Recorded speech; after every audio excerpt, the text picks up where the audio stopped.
കഴിയുന്നതാണ് വായ വെച്ചിട്ട്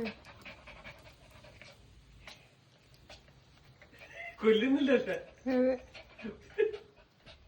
കടിക്കുന്നില്ല. ഇല്ല. ആരാ കുഞ്ഞു അത്?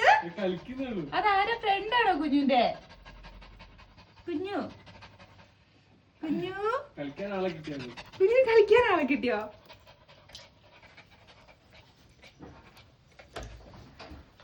കടിക്കുന്നില്ല. ഇല്ല, കടിക്കുന്നൊന്നുമില്ല. ഓന്നാണെങ്കി എന്താ പറയാ, കുടുങ്ങി പോയി. കേട്ടോ കുഞ്ഞ് മോന്ത് ഒക്കെന്നെന്താ വെച്ചുണ്ടാക്കിയത്. അതിന് ഓടാനും പറ്റാത്ത അവസ്ഥയിൽ പോയി.